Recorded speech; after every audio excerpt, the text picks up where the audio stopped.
Hi, my name is Gary Schnell.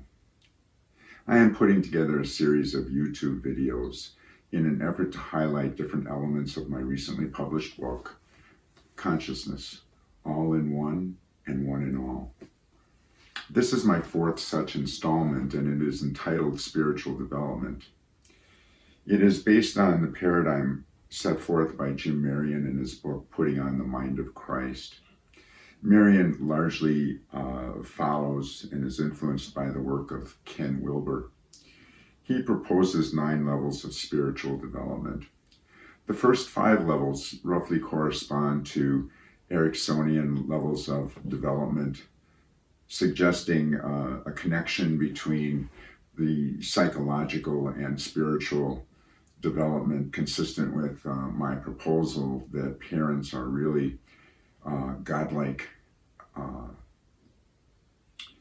The progression through these levels depends on neurological, psychological, and social development, as they are impacted by the ubiquitous separations and attachments of life, which tickle or tweak the neural connections made in early childhood and carried forth implicitly regarding those childhood separations and attachments. The first 2 levels, ages birth to 7 years, are entirely implicit and correspond to early childhood development, as I've previously discussed in the other videos. There are 2 areas of focus, however, that I would like to highlight. The first is the insidious and ubiquitous presence of ambivalence as the child progresses through these levels, dealing with a desire for independence versus a desire to please his or her caretakers, gods.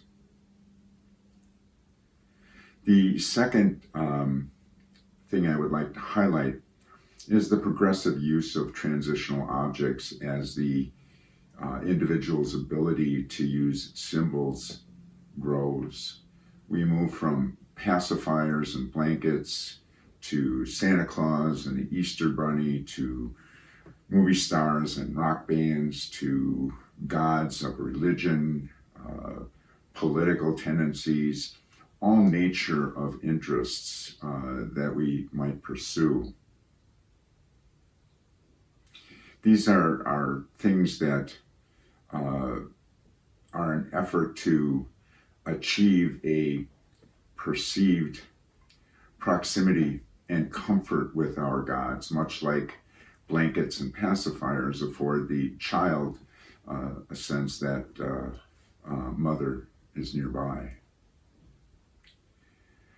The third level of Marion's paradigm corresponds to the world's great religions and is entitled the Mythic Consciousness. The world of magic is left behind and replaced by the rules of law and order, good and bad, right and wrong. Fairness is a most focused on issue at the ages of 7 and 12, as any parent will tell you. Children are very much like lawyers at this age, whether that's good or bad. There is a decline in egocentricity as the parent is no longer at the child's beck and call, and of course the child is aware of this as he or she becomes more independent. Religious beliefs become the new transitional object in this level. The fourth level is known as the Age of Reason and is felt by Marion to be the level that the average adult ascends to. It is the task of adolescence to move into this level. There is an increased sense of social awareness and a decrease in contact with the family through this level, and it allows for a more universal perspective, increased tolerance, increased compassion for others. There is less of a focus on right and wrong, which is replaced by the reason's use of cause and effect. Now, there are potentials for this level to be compromised or complicated by those early implicit issues dealing with separation and attachments. What can happen is that reason will become the new God. There is a burgeoning focus on materialism, but reason is unable to understand its own limits and marginalizes things that might transcend it or that it doesn't understand.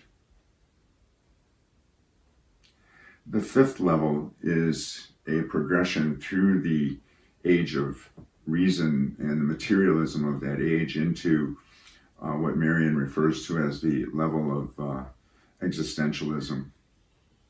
This roughly corresponds to Erickson's level of despair versus integrity, and it's the level that we're at as older adults, and we assess the fulfillment or the significance of our lives. It is the level of artists, philosophers, scientists, writers. There is less of a focus on the material world as it becomes clear that there's nothing in this material world that can ultimately undo our mortality. We become more abstract, we have more global concerns. At its best, this level leads to a sense of existentialism, the philosophical idea that the thinking individual is responsible for giving meaning to his or her life and living it with passion and sincerity.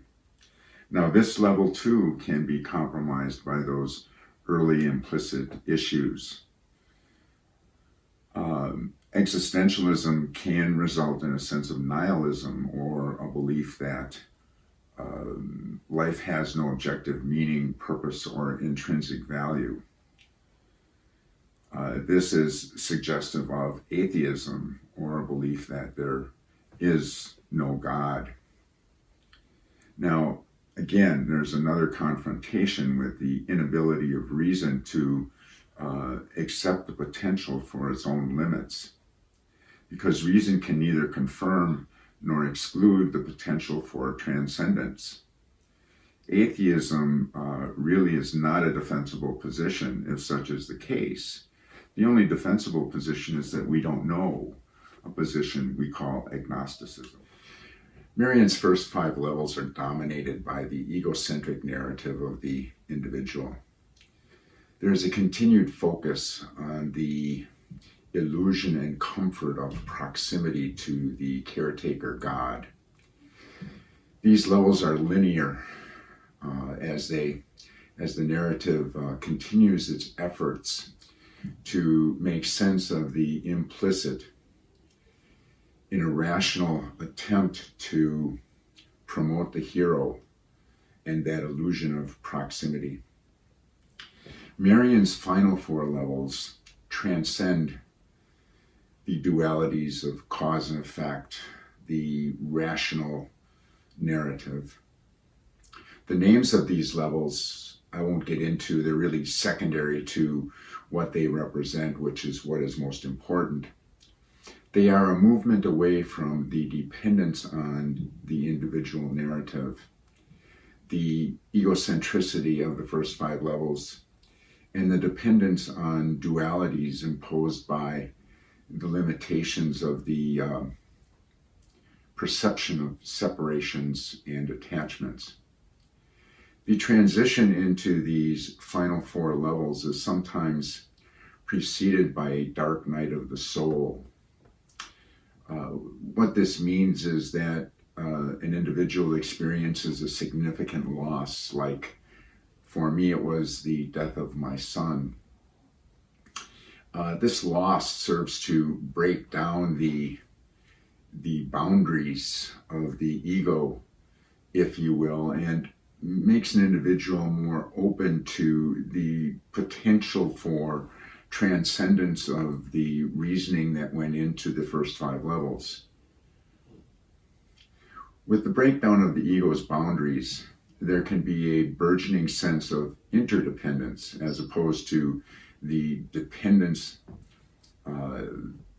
supported by the narrative of the first 5 levels.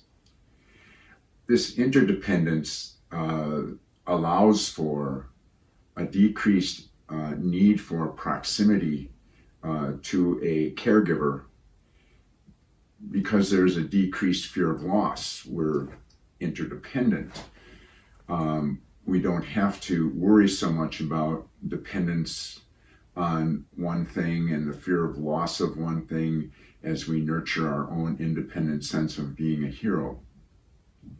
This allows for a greater ability to empathize and realize, again, we are all bozos on this bus.